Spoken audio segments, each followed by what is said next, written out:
자, 그다음에 이제 3부로 갑니다. 3부 같은 경우는 이행이라고 그래서 기억의 자락을 따라가는 이야기들이 쭉 하고 나오는데요. 지금부터 공포, 드릴, 서스펜스가 시작이 됩니다. 도널드의 얘기입니다. 네, 모든 장르가 다 있어요. 이게 롤러코스터 같이 가는데요. 이 도널드란 남자는요. 입에 담기도 참 어려운 얘기인데 약에 취해서 여자친구를 살인을 합니다. 살인을 했는데 기억이 안 나요. 근데 보통 사람을 살해하고 나서 많은 그 살인범들이 기억이 나지 않아요 뭐 이렇게 둘러대잖아요. 빠져나가려고. 그래갖고 둘러대는 줄 알고 최면 요법을 걸어봤는데 정말 기억이 안 나는 거예요. 심지어 전문가들이 말하기로는 이 사람은 살인할 의도도 보이지 않는다라고 그런 거죠. 그래서 감옥에 가지 않고 정신병동에 4년간 수감이 됩니다. 그때까지 기억이 안 났어요. 그리고 이제 성실하게 생활해서 5년째 외출 허가를 받습니다. 그래서 이제 자전거를 타고 이렇게 후후 이러면서 가다가 차가 팍 하고 튀어나가지고 피하다가 쓰러지면서 빵 하고 뇌를 다쳐요. 그래갖고 혼수 상태에 있었거든. 그리고 깨어났어요. 깨어나서 이젠 괜찮나 봤는데 그때부터 재앙이 시작이 됩니다. 내가 내 여자친구를 살해하던 그 순간이 생생히 떠오르는. 이야, 가능하구나 그게. 영화에서만 가능한 얘기인 줄 알았어요. 현무 씨, 네, 살면서 잊고 싶었던 기억 하나씩 있죠. 있죠. 근데 그거를 그냥 애써 기억하지 않으려고 노력한다거나 바삐 지내면 그게 지워지는 것 같죠. 그게 지워지는 게 아니었어요. 잠재의식 속에 남아있던 거죠. 근데 뇌 이상으로 이게 나타났는데 지워지지도 않고 그 당시 상황이 계속해서 반복이 되는 거예요.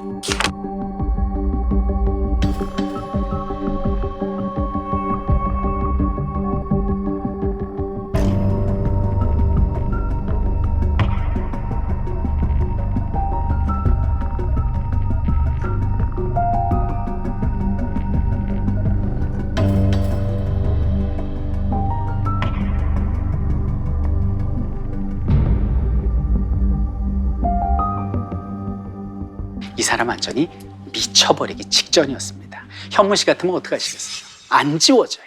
눈을 감아도 떠오르고 눈을 떠도 그러면 보입니다. 저 같으면 얘기를 하죠. 얘기해요. 얘기를 했어요, 다. 얘기를 했는데 근데 현무 씨가 그 사람이 그런 게 계속 떠올라. 이건 어떡하시겠냐고요. 빨리 다른 기억을 막 채우려고 그럴 것 같은데. 그게 안 돼요. 그래서 극단적인 선택을 진짜? 2번이나 네, 2번 다 실패를 해요. 책엔 그렇게 나와요. 그의 젊음과 운과 치료 이런 것들이 복합이 돼서 그 병이 낫기 시작한다.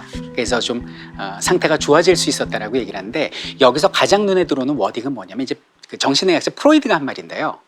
마음의 병의 가장 큰 치료법은 건전한 노동과 사랑이다라는 말이 나오는데 이 사람이 화초를 가꾸는 취미가 있었거든.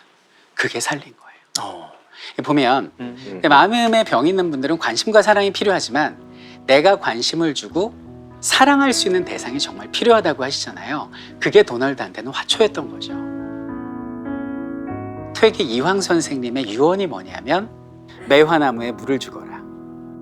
그러니까 이황 선생님한테 그 매화나무는 어떻게 보면 자신이 사랑을 주지 않으면 혼자서는 자생할 수 없는 그런 내가 돌봐야 될 대상인 거잖아요. 그래서 마지막 죽기 전에 그 말씀을 하신 거죠. 그래서 이분에게 그 화초를 가꾸고 사랑을 줄 대상이 있었던 그거는 이분이 병을 낫는데 큰 도움이 되었다. 이런 사례가 나오고 있습니다.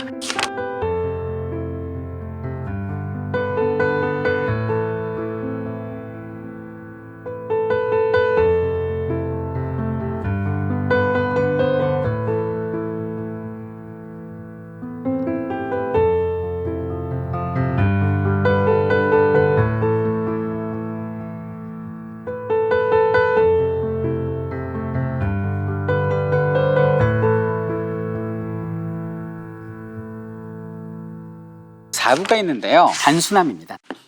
여기서는 이제 자폐와 지능이 좀 낮은 얘가 나오는데 19세 소녀 리베카 얘기가 나옵니다. 겉으로 볼 때는 어엿한 숙녀예요. 숙녀인데 지능이 낮다고 표현이 되는데요. 왼쪽 오른쪽 구분을 못해요. 그리고 집을 나오면 바로 길을 잊어버려요. 그리고 옷을 거꾸로 입어도 이걸 거꾸로 입었는지 인지를 하지 못하고요. 말도 떠듬떠듬합니다. 근데 이제 이 친구가 3살 때 부모님이 다 돌아가세요. 그러니까 몸도 안 좋은데 마음도 안 좋은데 돌봐줄 사람도 없는 거죠. 그런데 그녀에게 유일한 희망이 있었으니 할머니였습니다. 여기는 할머니는 어린 리베카를 무릎에 앉혀놓고 시를 읽어주기 시작합니다. 그녀에게 시라는 거는 그 현실을 인지할 수 있는 유일한 끈이었고요. 말 그대로 영양분이었다 이렇게 표현을 하고 있습니다. 자, 그러던 리베카가 여기는 이제 올리버 섹스를 만났는데 때는 실록이 우거지고 벚꽃이 흐드러지게 피는 4월이었습니다. 올리버 섹스가 이렇게 가다가 벤치를 봤는데 그 벤치에 리베카가 앉아 있는 거예요.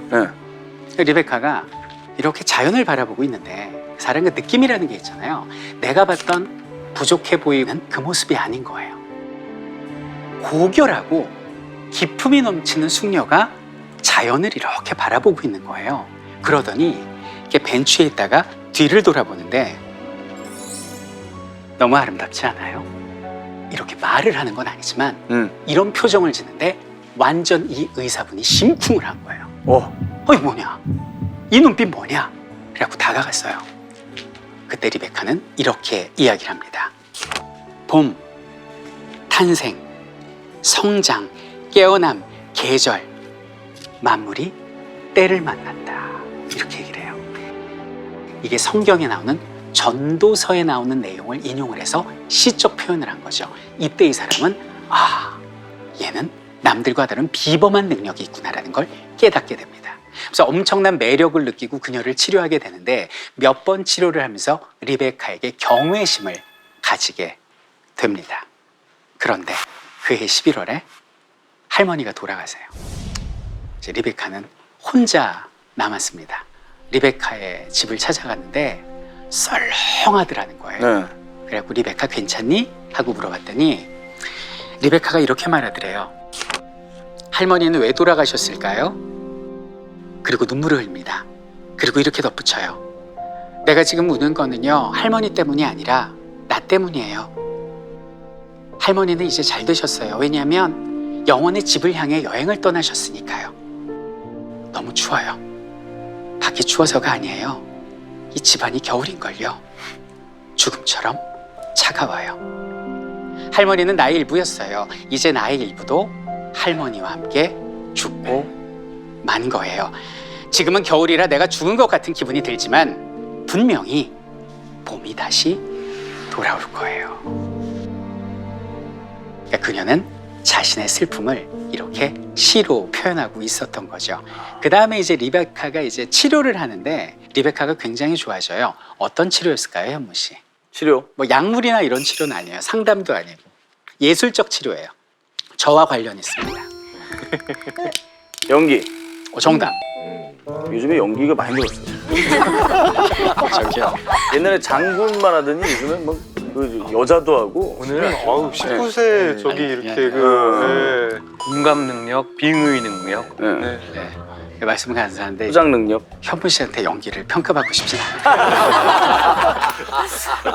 그래서 여기는 올리버 섹스는 말합니다. 우리는 이제 환자의 결함에 너무 많은 관심과 주의를 기울이는데 근데 변화하지 않는 그 상실되지 않고 남아있는 능력을 너무 간과한 게 아닌가. 그 부분을 나는 리베카한테 배웠다라고 이야기를 합니다.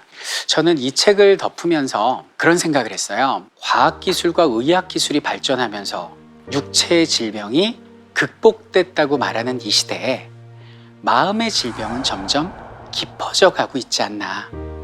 여기서 마음의 병이 없는 사람은 아무도 없지 않을까라는 생각을 해요. 그래서 모두가 하나인 우리로 함께해서 조금 더 관심을 갖고 배려를 한다면 우리가 가진 마음의 병 서로 잘 위로해 줄 수 있지 않을까 그런 생각을 해봤습니다.